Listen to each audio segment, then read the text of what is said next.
Hello, and welcome back to 10 out of 10 Would Watch Again with Lauren and Russ. Hello. This week we are doing 1994's The Pagemaster. We mentioned it one time on a Home Alone podcast, and the amount of people that were like messaging being like, oh my god, I forgot all about that film. So we were like, perfect, an excuse to rewatch it and talk about it en masse. So Ross, hit me with your push. No worries. So it was released in November 1994, directed by Joe Johnston, who done the live action scenes, and a guy called Maurice Hunt, who done the animated scenes. What a guy. Aye, two legends of the game. Starring Macaulay Culkin, Christopher Lloyd, Whoopi Goldberg, Patrick Stewart, Leonard Nimoy and Frank Welker. A budget of $34 million and a box office of only $14 million. That's an absolute disgrace. Yeah. See, when I was looking up useless information for this movie, they were like, oh, this is one of Macaulay Culkin's flops. And I'm like, where is this a flop? Point me in the direction to where this movie's terrible. Yeah, I'm surprised this movie was deemed like a failure. 100%. This movie's fucking class. 100%. So, general overview of the film. A boy who's terrified of basically everything finds himself on a wild adventure in a library. So, why do you love this film? Why do you think this is a wee underrated classic? See, it's one of these ones is that I forget about it for years. Totally. And maybe that's part of the problem that it is. Kind of got lost in the mix with all the other movies, like other animated movies like this. But I think it's just such a cool movie. Like, I remember being a kid seeing this, I thought, this is fucking phenomenal. Like, I don't know why this gets like the hate it does. Like, it's crazy to me.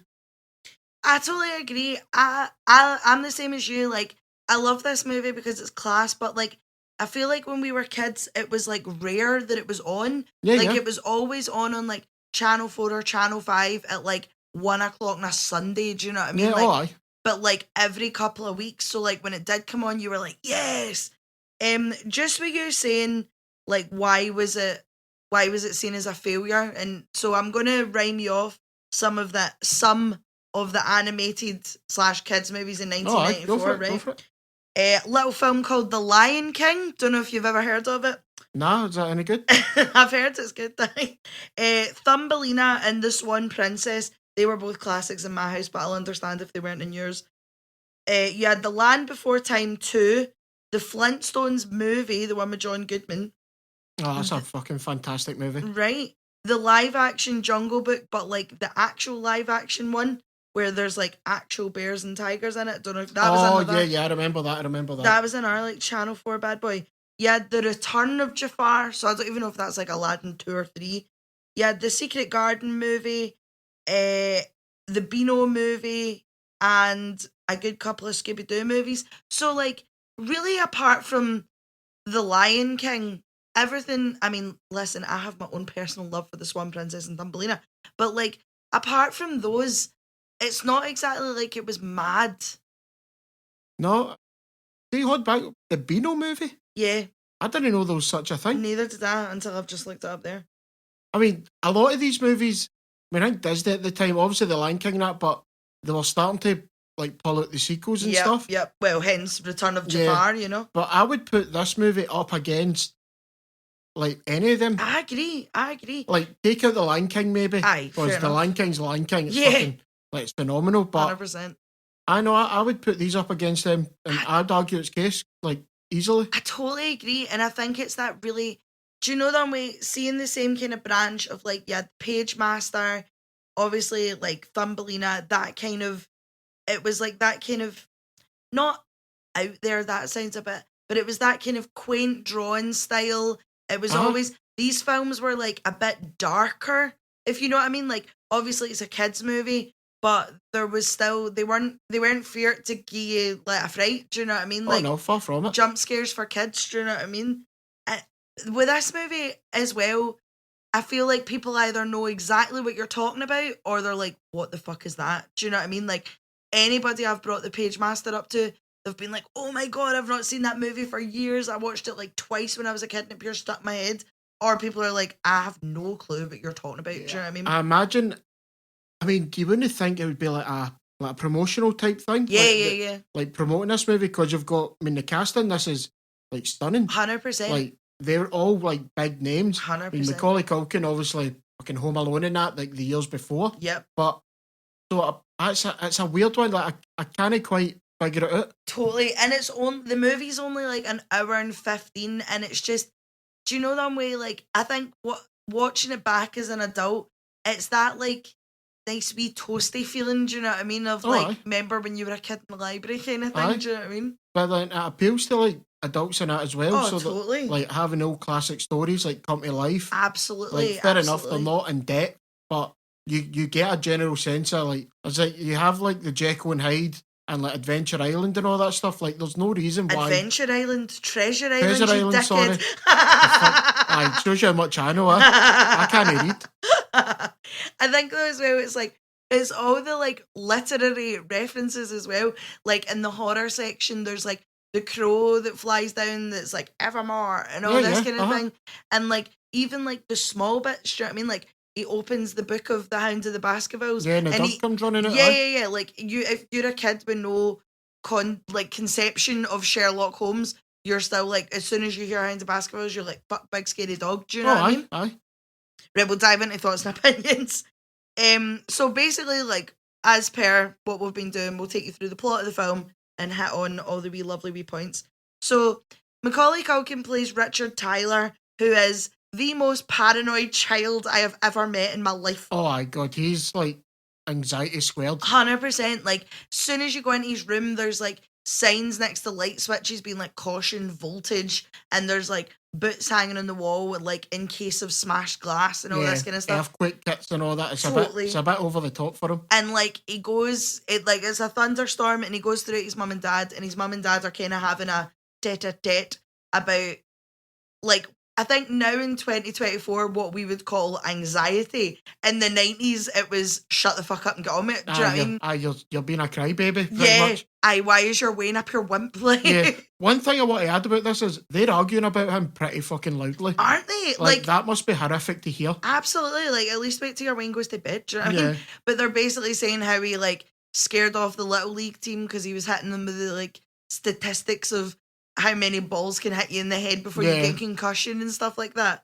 Which also I'm like, how does your kid know all these statistics? Like, what are you leaving about? Do you know what I mean? Yeah.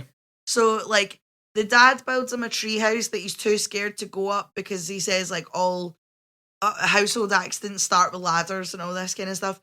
And his dad, now bear in mind this Wayne is like anxiety out his nut, right? And the dad's like, go to the hardware store and get me a pound of nails. And like the bike that Macaulay Culkin comes out in, it's got like the reverse noises. It's like this big padded thing. Oh, it's got all the safety mod cons on it, and it's quite a cool looking bike actually. Totally. He gets pure slagged for it off the other Waynes. I'm like, that bike looks really cool. It looks class. I would have a shot at that. 100%. Basically, while he's out, he gets stuck in like the mother of all thunderstorms, which I have some A's about because I'm just kind of like, surely there's a weather warning for a storm this bad, you know? Oh, they would have known. So I have a theory they just wanted rid of the Wayne. 100%. They were like, I hope he gets lost. So basically, like, he crashes into a tree with his bike and runs to the library to get safety from the storm and to phone his folks and be like, I'm over here. This is quite possibly one of the most beautiful libraries in movies. It's huge. Everything's marble. It's got those, like, really old, tall, cool stacks with all the books. This beautiful rotunda with like the mural on the ceiling and stuff. And it's like this library and the library from Matilda. Like that's like the dream libraries you want to go to as a kid. Do you know what I mean? Oh, aye. I don't know if I'm just giving away my pure like geek childhood. Do you know what I mean? Like loved it. Like my dad used to take me to the Mitchell Library, well, Anderson Library before it shut, and then Mitchell Library, and like loved it. Just loved stoating about, like picking up different books, like reading a wee bit, and then my dad was like, right, on you go. Although there was one time, this is the first tangent of the podcast, right? There was one time. Oh, no, it's not. But carry on. You crack on, hey. There was one time where I can't remember what age I was, but I was reading a series of unfortunate events books. Yeah. And in the first one, Klaus reads up on like inheritance law and all this kind of thing. And I was like to my dad, like, oh, when we go to the library this week, I want to read law books. And my dad was like, what the fuck, why? And now he was like, you're never going to be able to read them. Like, they're too long. They're too, like, there's too many words. You're never going to read them. And I was like, basically shite-bagged if you don't, mate, you know what I mean? So I was like, no, I'll read them. And honestly, to be fair, right, my dad was like, no bother, right? So we like went along. My dad got me like 6 different law books that I swear to God were about a foot thick. Yeah. And like, and for about half an hour, he just let me like read it. And I didn't even get past like the second page. And my Of dad course was you like, wouldn't. Why would you? honestly, I think those books came out when we were, what, like 10, 11 or something? And like, Yeah. I didn't even get past the second page. It took me half an hour, and my dad was like, do you have a clue what any of this says? No, fucking mon. Like, let's go to the section you like. Do you know what I mean? So back to the movie then. True, Tangent number 1. Yeah. Big mental Christopher Lloyd is the librarian, like, creepiest librarian ever. There's something very off-putting about him. Uh-huh. Like, this thunderstorm happens just rapid, right? Yeah. Like, which we can agree on. Yeah, like within 5 seconds it goes from sunny to like... So I can understand why that library's empty. 100%. Because he seems the type that would just be all over you. 100%.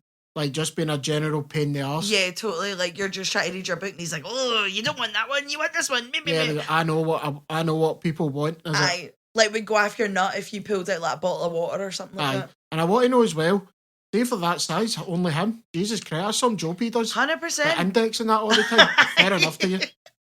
Aye, running about all that. So this happens, and he says to Christopher Lloyd, right, I need to phone my parents, and he says, public telephone is right at the back of the library. Now, this I have a problem with, right, and I probably should have saved this for A, right, but fuck it, we're doing it now. The fact that this wee boy is clearly stressed out, he's not, right? Aye. In the middle of a storm, he's soaking, like the water is dripping off him, which will come into play in about 5 minutes' time. You wouldn't just let him use the phone behind your desk. You would make him walk all the way to the back of the library. Yeah, I don't get it. Especially alone. Like, it's a bit, that library you'd easily get lost in. Absolutely. Well, that's the next bit. So Macaulay's on his way to get the phone, gets lost, gets sent in the middle of the rotunda and looks up at the mural, and basically all the water's dripping off his jacket, so he slips and bangs his head and sees the mural start to melt onto the floor, which basically turns him into a cartoon. Yeah. And this is where we get into the cartoon section of the film. I think really smart, because if they were to do it live action all the way through, I don't think it would have been as good, and maybe have been too scary. Yeah, absolutely. And I love that it kind of melts in, you know, like it goes from him, like he's running away from the like melting mural, and then he gets like not eaten by the dragon, but like kind of takes over him. Yeah, basically like goes over him, like whatever the way it is. Drink the paint, right? And basically becomes a cartoon, and then from there, it's like. So obviously when it gets to the cartoon, the library is like super vast. It's like stacks are tall and long, and you literally can see nothing. And then he meets his first wee pal at the adventure book, which dressed a pirate. So class. Like, just to go back a little bit, see the shot where he first runs into the rotunda, I think it is, and you see the murals. Is how cool did they look? 100%. Like, that shot alone is just phenomenal. Totally. Like, imagine your library had that. Like, totally. I was thinking, the effort that would have took. I don't think libraries get the money. No, totally. We were talking about this. It is a real shame that like a lot of libraries are getting closed down, because obviously the library that's round the corner from you, obviously that'd have been your childhood library. Yeah. It's done now, and it's like, obviously I understand there's cuts and blah blah blah, but like, if you want people to go to the library, like, make it cool. Like, do you know what I mean? Like, make the kids want to go there. Do you know what I mean? Like, it's just a real shame. Like, I know the Mitchell is like, that's obviously like one of the bigger ones, but like, you can only really use the first 2 floors, and then the rest is all like for research purposes and that. Yeah, I think a lot of it now is like, we don't have a need. Like, no, we don't have a need for them. That's stupid. But it's like that with the internet and all that. Is there a like with a younger generation that is they don't need to go and check out books, and it's sad. That really is sad, because I used to love going to a library. Me too. Like, you would meet up with people and that there, but nowadays it's you'd go in, you'd like see people from school and all that. Like, I remember like when the school used to take you to the library as like a trip, like a day out. Do you know what I mean? Aye.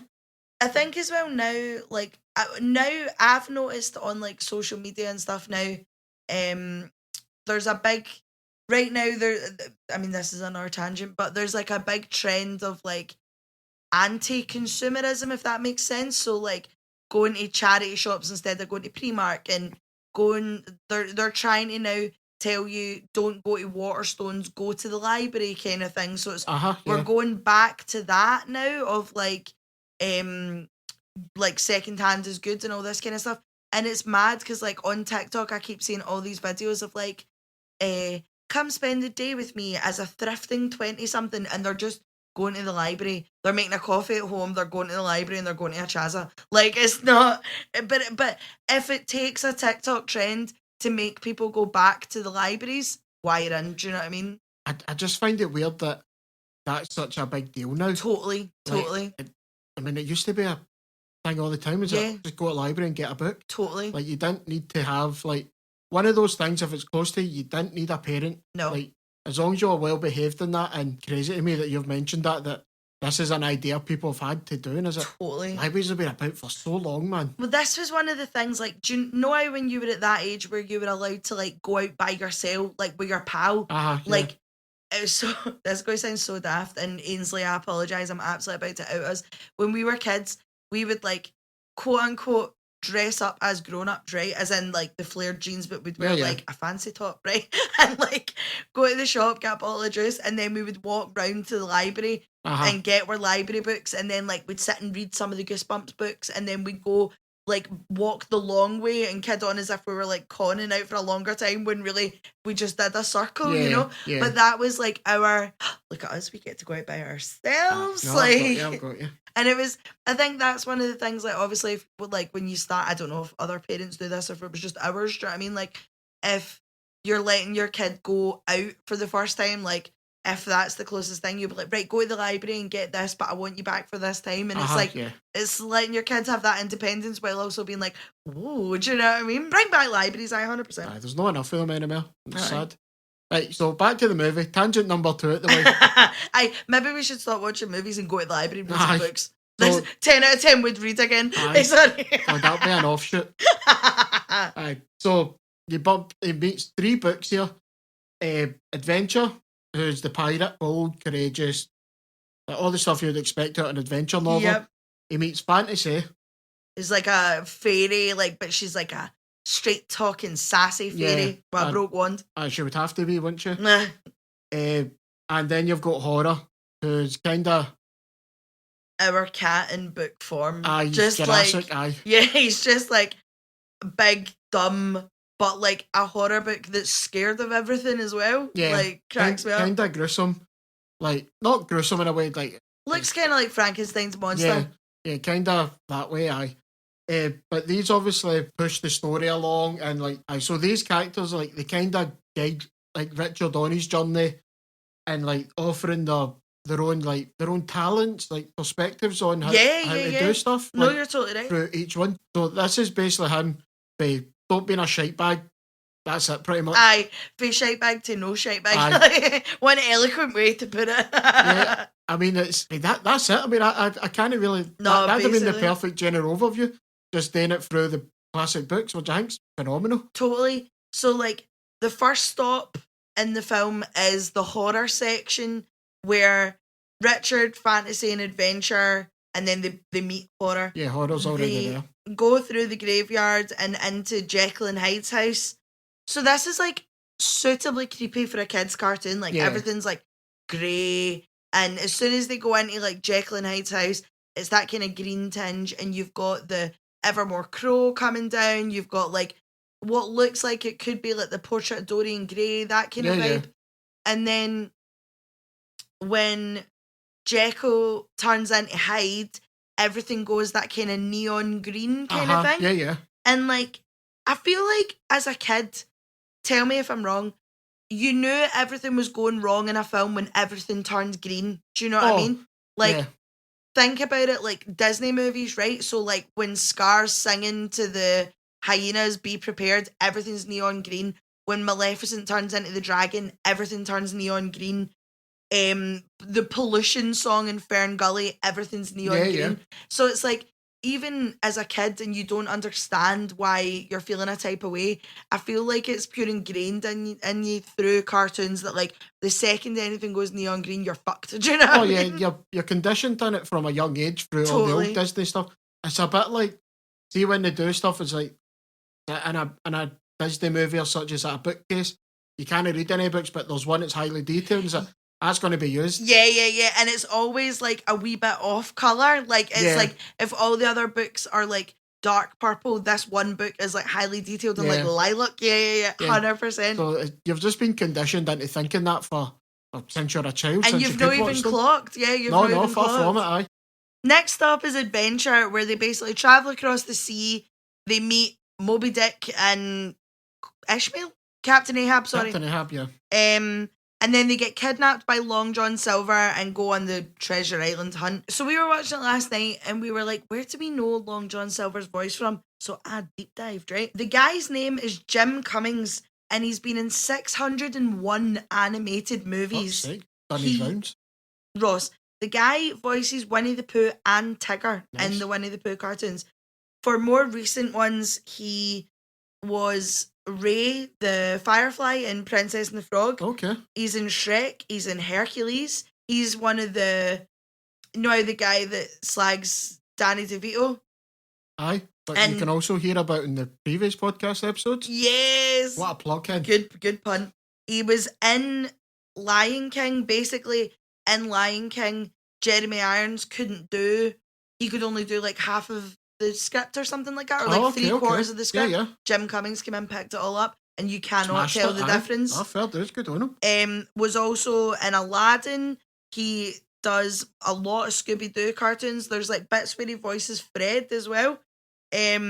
Was in Anastasia, was in Little Mermaid, was in Tarzan, El Dorado, your favourite. Oh, what a fucking movie. And like Goofy movie and stuff. Like this guy, basically like Hunchback of Notre Dame and stuff, like basically if you've ever seen any cartoon ever, Jim Cummings has voiced it. He's just a man for it. Totally. I always think that's mad as well when you go back and watch like old 90s cartoons and it's like, the voices from other cartoons. Oh, I mean, yeah, aye. I can't remember the guy's name off the top of my head, but the guy who voices Radcliffe in Pocahontas is in every other like Disney movie. Do you know what I mean? So as soon as you hear his voice, you're like, oh, Radcliffe. Do you know what I mean? That's what they kind of do into it. They get the big name actors, like your A-list and that, then they just flesh it out with these guys who just know what they're doing. Totally. Like, just absolute legends of the voice game. Like, that's it. That's the thing. And like you would walk past them in the street, but they've done voice acting for basically all of your childhood classics. Do you know what I mean? Yeah. Like, I feel like that's the kind of not fame, but the kind of work you would want if you were going to be like a voice actor. Do you know what I mean? Just like steady work, but you still have like a normal life to live. Do you know what I mean? Oh, if you get in with Disney, I mean, if you could be in 90% of their movies just playing guy number 3. Yeah, totally. You're doing it. Was there not a documentary? I was literally about to say this. This one wee brain cells rattling. Yeah, is it called... It's not called That Guy, but it's something, or Who's That Guy or something. I thought it was I Know That Voice. That's in my head. Oh, but I know the might one be you're wrong. talking about. No, I know the one you're talking about because remember we watched both. Yeah. So there's one called That Guy, which is about like basically guy number 2. Yeah, that was like TV actors and that, like done all the pilots and that for stuff. That was very good. I know that voice we watched straight after. That's the one about like your kind of animated ones, and it's like the guy from SpongeBob is also in like 12 other movies that you've seen and stuff. Yeah. God, we need to rewatch that. That was so good. That was, and I find stuff like that so interesting because like these guys are just cutting about, and then you go in their offices and they've got like all their awards and all this kind of stuff for like the work that they've done. Yes. And such a small little, like, such a niche like area of these, but all these people that you've grew up with them, and it's funny when you watch stuff now, and it's a, but that was that guy, and that guy. You don't notice it as a kid. Totally. You and me are like that with like anything we watch. We're like, I know his face, and then it turns out he was like in an episode of Frasier or ER or something like and that. We've just remembered it, and my memory's not that great, so I don't know how I can store this rubbish. Listen, that's the thing. See, if you ask me to remember anything of importance, it's not happening. Yeah. But ask me to sing you a song that was in Father Ted and no danger. Yeah, Do you know what I have mean? nailed it. Final stop is with Fantasy. We get the obligatory Poundland Celine Dion song about using your imagination. Oh, God. Which is quite possibly the worst song in any kids' movie ever. Yeah, like, obviously, all animated Disney, Pixar, you name it, they need to have a song. Yeah, like of course. The big hit, but this, as you said, I remember when we put this on yesterday, oh my God, this song is shit. And it feels like it goes on forever. Yeah. I think, though, this is how you can tell, like, the jump between these kind of animated movies and Disney animated movies, right? Because obviously Disney's got the big bucks, so they have, like, the best of composers and singers and all this kind of thing.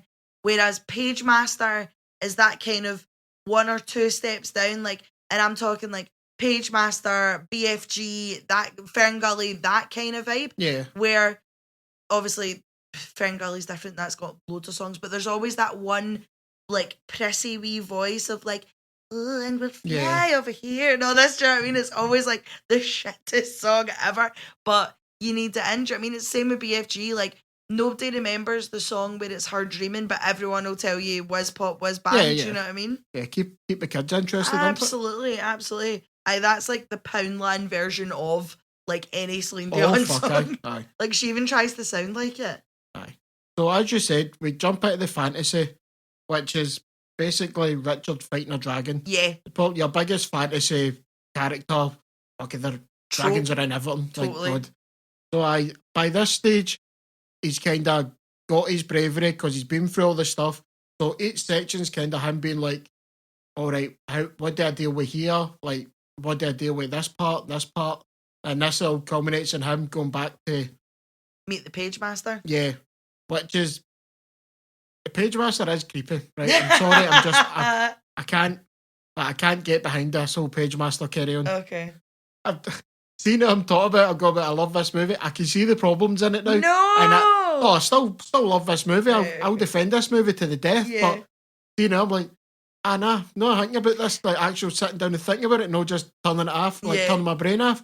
Is it actually there is a few issues here, but you know what? Still a fucking class movie. You are so good. Like, see, just to go back to the dragon bit, right? This is something that I love, but also threw off my like idea of like anatomy for years, right?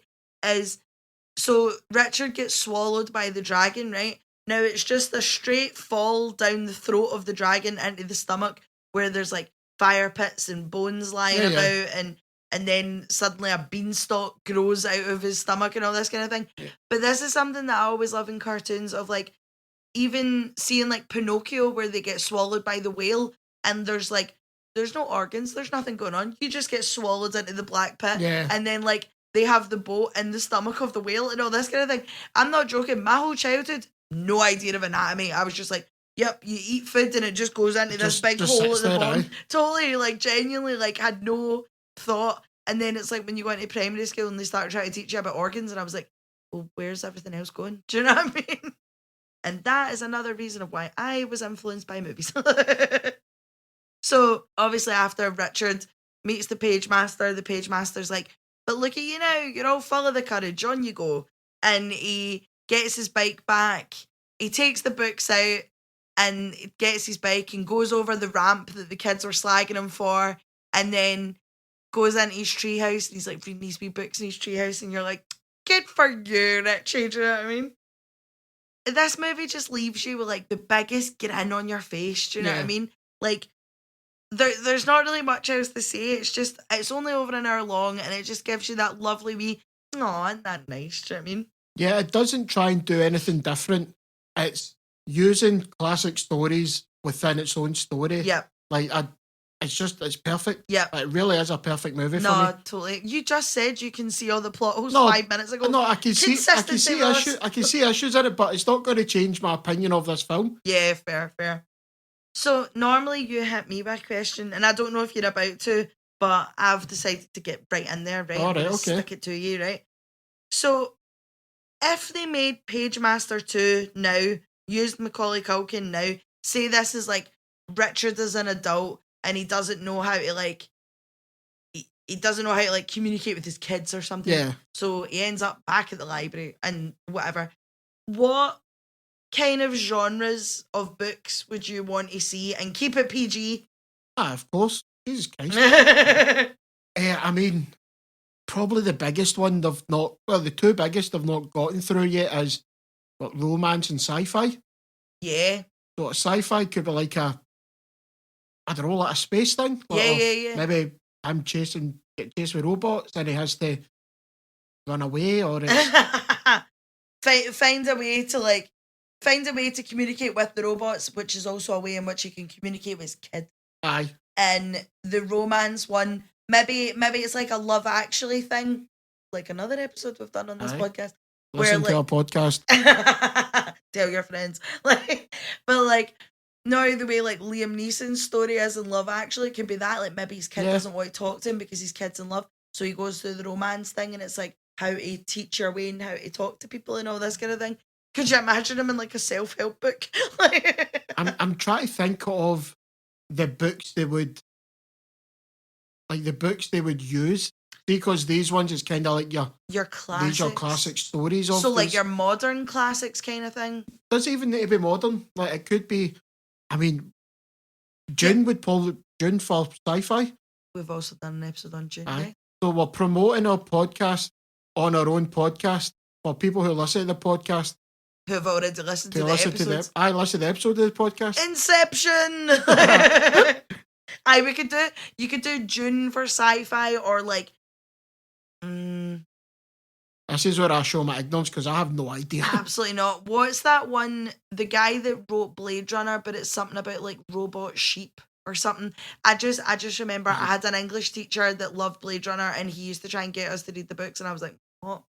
I'm just not a big sci-fi book guy. Do you know what I mean? Maybe, I don't know.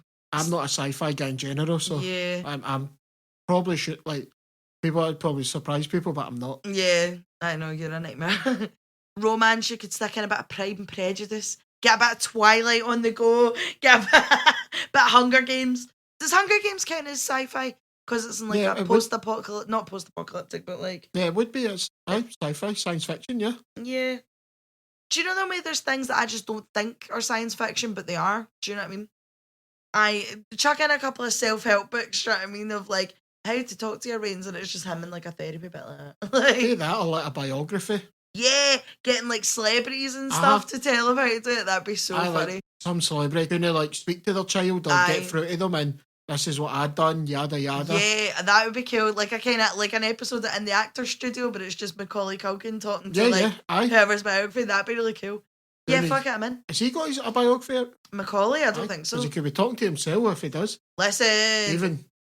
Nah, that's pish. That's like super Inception. Yeah. That's getting too much. My head's starting to hurt now. I think Macaulay's just chilling now. He's got his Wayne. I think he's got a couple of Waynes now. He's married to, is it Brenda Song or something? She was in like Sweet Life of Zack and Cody.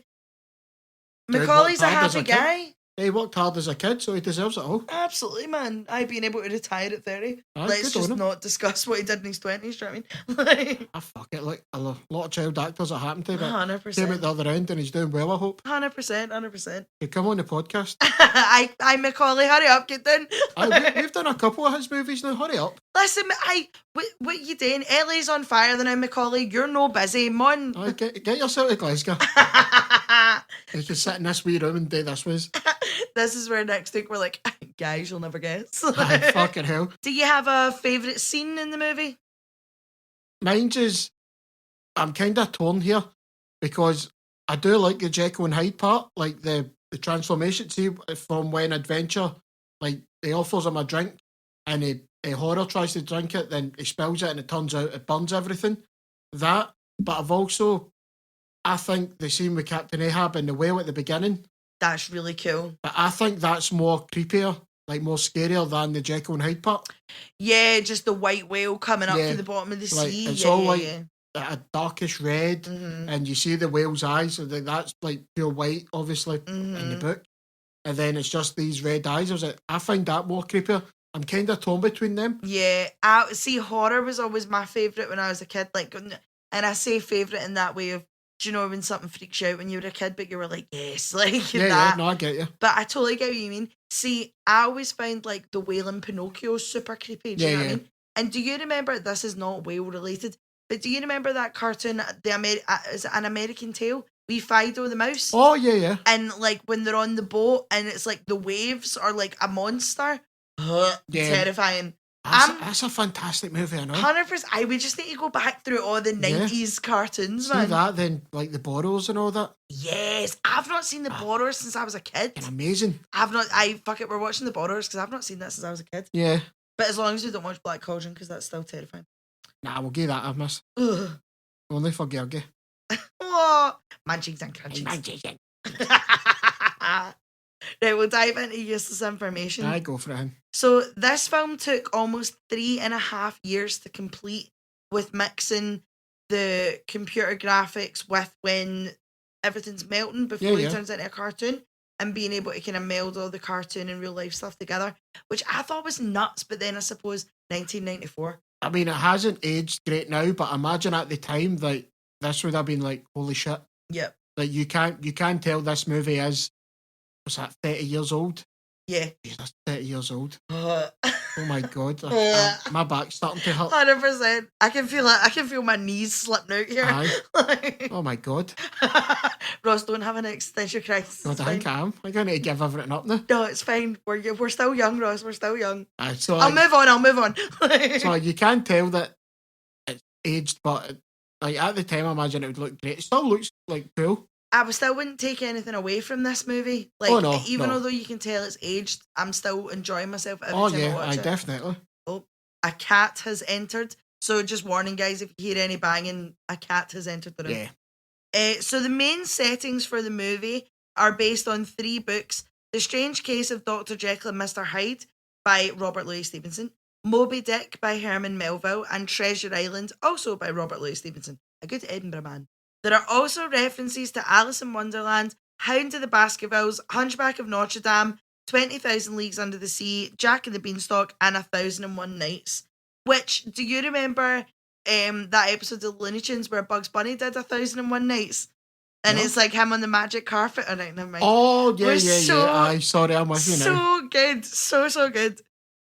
Christopher Lloyd's character, Mr. Dewey, is named after the Dewey Decimal System, the system in which libraries use to sort books. This was Whoopi Goldberg, Patrick Stewart, and Leonard Nimoy's first role in voice acting for animated movies, which is nuts now.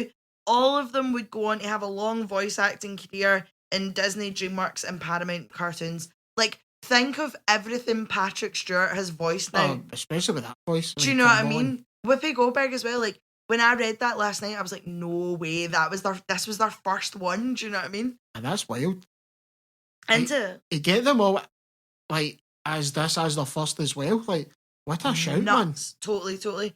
And I didn't have any of like who was almost in it, but I do have like just a bit of daft trivia for my Trekkies out there, for my Star Trek guys.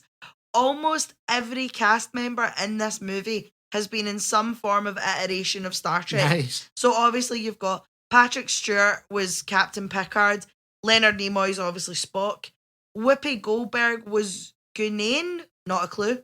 I've never watched it. Can't say I've watched it. No. Robert Picardo is the Doctor. Christopher Lloyd also plays a commander in Star Trek 3, and Ed Begley Jr., who's the dad in this. Yeah, Richard's dad, starred in Star Trek Voyager along with.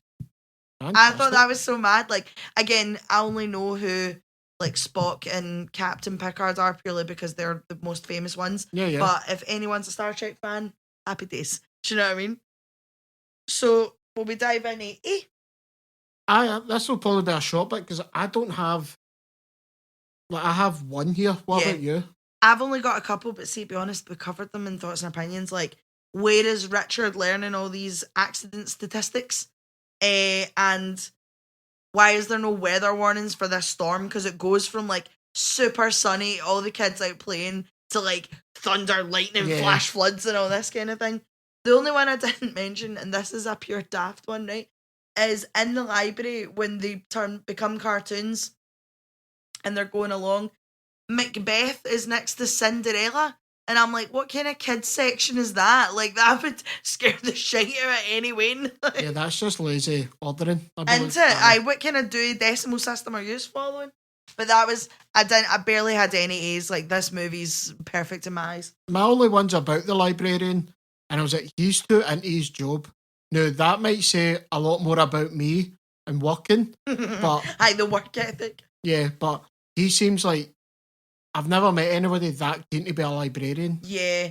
Oh, well, there was that guy on that episode of Queer Eye Mind, and he was just all about being a librarian as, like, a member of the community, do you know what I mean? But no, I'll give you that, like, I suppose that library's that big, like, he's probably no actual left it since, like, 1974, do you know what I mean? He Like, just lives there. Yeah, 100%. He's like, I was supposed, he asked that lassie out on a date one night, then got lost in the library, and that's been him since, do you know what I mean? Yeah, no, I don't have any other A's. No, this movie's very, as I've said, it's very simple. Like, there's not a lot of, like, meat and bones in this. No. Like, it's just, here, done. Yep. Which I'm here for. Like, you don't need all this. Like, yes, it has its themes of, like, personal growth and overcoming, like, fucking adversity and all that, but that's kind of your simplest story you can tell of this. Yeah. It's an hour 15. Like, yeah, they didn't have time to fuck about with stuff like that, no, which totally, I'm here for. Totally. Do you have a worst guy whose hairline just season? Mine's is adventure. Just for the way he treats horror. Yeah, he's so mean. Yeah, for no reason. He's so mean to my guy Horror. I had to die because I was like Richard's dad. Because I'm like, why are you being such a dick to your kid? Like, there's probably a reason you're Wayne's fear and everything. Like, go and be helpful rather than be like, who the fuck me? I say that as a childless woman, do you know what I mean? Like, that would probably get on your tits very quickly. That's what I was going to say. I think the dad's just scunnered with this. Yeah. But it's one of those ones, what can you really do? I like, he's probably been listening to his Wayne, like, being pure para about accidents, like, because the mum's, like, super understanding, but she's like, what's they like? Whereas the dad's like, I've had enough, do you know what I mean? You're damn man nothing. 100%. I mean, maybe if we ever have a kid, we'll be like that. Like, we'll be on this podcast, like, 10-year time, like, guys, we were wrong. Wayne's a nightmare. I fucking hate the Pagemaster. Every episode of 10 out of 10's animated movies, because that's all we have to watch. Yeah. I don't have a who's in a different movie, because, again, like you say, there's not really a lot. Nah, there's nothing to really change. People are in this movie who need to be in this movie. Yeah. There's not any, like, add-on characters for no reason. Oh no, the cast is, like, the characters in this is so... I tell a lie, actually. Oh. The ones I don't get is, see is it Gulliver's Travels? The Lilliputs, oh, is it? Yeah. Ties down horror. Aye. No need for that. Aye, fair. Oh, that's just to show that you're going into fantasy, but isn't it? Yeah, I get that, but it's also... You have a big fucking dragon. Yeah. People know you're going into fantasy here. Aye, you're about to come across all these fairies that sing at you about how to use your imagination. Yeah. Like, well, no, yeah. No, like, I always found that wee bit to be like, I get they'll just try to fling in a movie. Mm-hmm. Like, a book. But I'm like, I'm not... You uncultured swine. I'm not buying into it. I'm not buying into it at all. No, fair enough. I don't have an I'm out either. How can you? No, I know. I mean, It's one and done, isn't it? I mean, unless you hate the first 10 minutes of this, then there's no point. Yeah. Well, guys, this has been our Pagemaster episode. If you've never seen the film, go and watch it. It's class. And if you have seen the film, you're welcome for a wee walk down memory lane. We're going to come off this and actually go to our local library now, see what they've got to offer us. And we'll see you again next week. Bye! Bye!